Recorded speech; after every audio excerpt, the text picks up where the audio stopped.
E aí galera, professor Pedro Sávio na área. Na aula de hoje faremos uma abordagem de um conteúdo da óptica geométrica chamado reflexão da luz. Mas antes, se inscreve no canal, ativa o sininho e deixa o seu like. Roda a vinheta!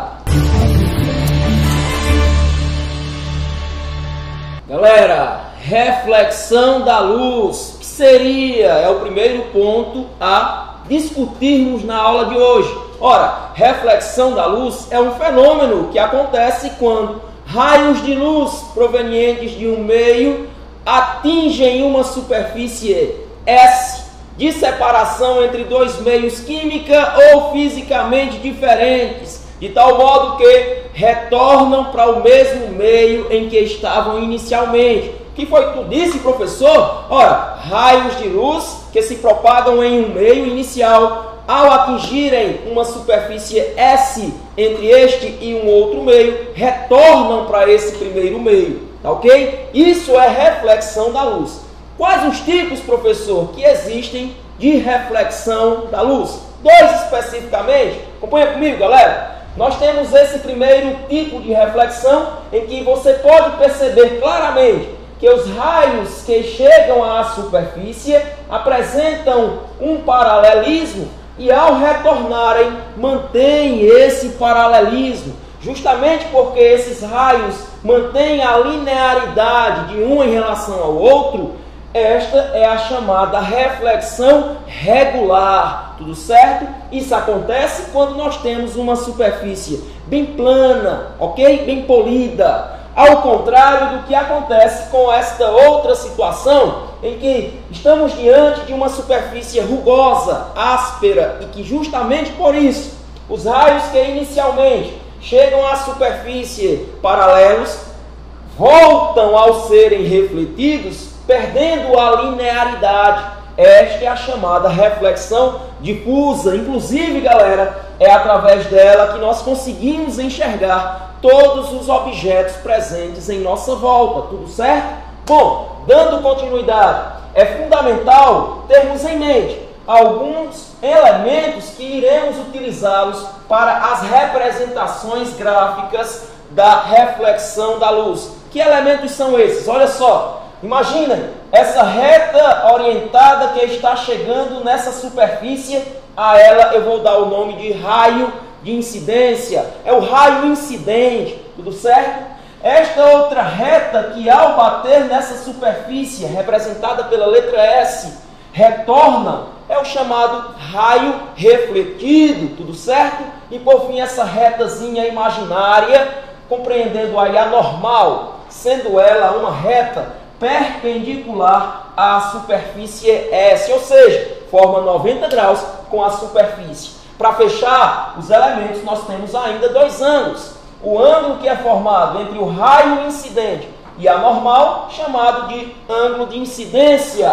E o outro ângulo formado entre o raio refletido e a normal, chamado de ângulo de reflexão. Ângulo de incidência representado pela letra I, ângulo de reflexão representado pela letra R. Tudo certo? Então, para fechar, RI, raio incidente, RR, raio refletido, N, normal, S é a superfície, I, ângulo de incidência e R é o ângulo de reflexão. Ok, galera? Acompanha comigo que temos mais. Bom, a reflexão é um fenômeno que é dividido, que é explicado, fundamentado por duas leis. A primeira lei afirma o seguinte, que o raio incidente, que o raio refletido e que a normal, os três são coplanares. Como assim, professor?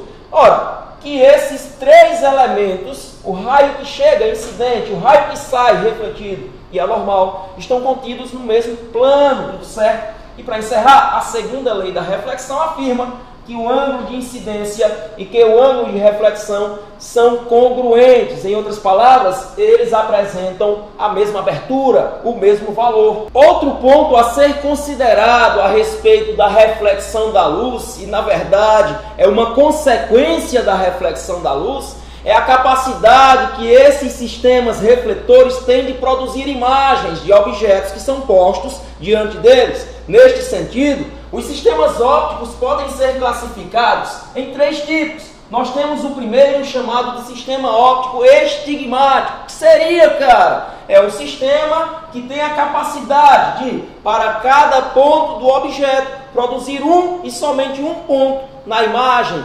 Na prática, o que significa é que os sistemas estigmáticos irão produzir imagens de objetos nítidas, ok? O outro sistema é o chamado sistema aplanético. Professor, o que é um sistema aplanético? É simples, cara. É o sistema que irá produzir imagens cujo plano frontal é paralelo ao plano do objeto. Ei, professor, não entendi não. O que significa, pois? Ora, o que eu estou querendo dizer é que quando eu coloco um objeto perante um sistema óptico aplanético, a imagem por ele produzida apresentará um plano paralelo frontal ao plano do objeto, tudo certo? E por fim, um sistema óptico ortoscópico. Cara, que nome! Sabe o que é, galera? Sistema óptico ortoscópico é todo sistema que consegue produzir imagens com elevado grau de nitidez em relação ao objeto. Ei, galera, vocês sabem qual instrumento óptico contém ou abarca esses 3 sistemas ópticos? Nada mais, nada menos do que o espelho plano. Ei, professor, tu está dizendo que um espelho plano é estigmático, é aplanético e ortoscópico ao mesmo tempo? Isso mesmo, galera, ok?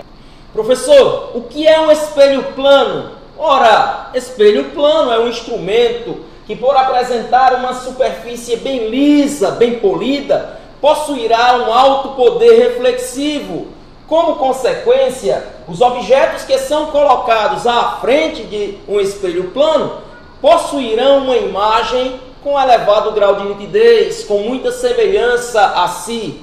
Galera, analisa comigo agora como se faz para construir a imagem de um objeto P muito pequeno colocado de frente para um espelho plano. Tudo certo? Então eu tenho um objeto representado pela letra P que está sendo colocado diante desse espelho que eu estou representando pela letra E. Esse ponto P encontra-se a uma certa distância D do espelho.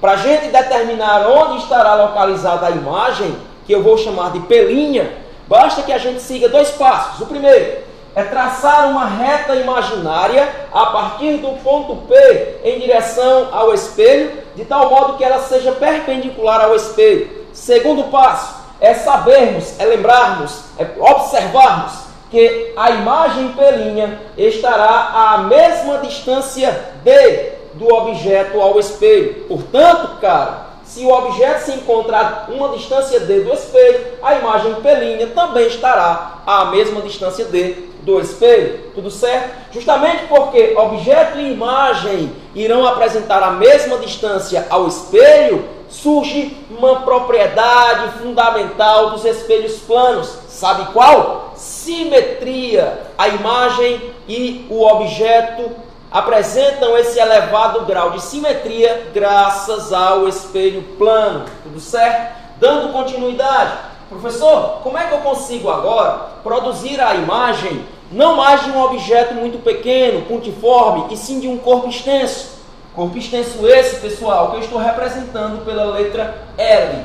Então, suponha, aqui seria um corpo extenso que está diante de um espelho plano, representado pela letra E. Espelho plano este, na direção vertical. Sabe o que é que você vai fazer? Para cada ponto demarcado no objeto extenso, você irá produzir uma imagem por trás do espelho. Um detalhe interessante é que, como a imagem está por trás do espelho, ela é uma imagem virtual, tudo certo? Então, olha só, para esse ponto A, o qual encontra-se a uma distância D do espelho, nós teremos uma imagem A', cuja distância deverá ser a mesma, tudo certo? Para esse ponto B, nós teremos aí uma imagem B', em que a distância também deverá ser a mesma ao espelho. E aí a gente vai seguir para o ponto F, para o ponto E, para o ponto D, para o ponto C. Para todos esses pontos, uma imagem correspondente.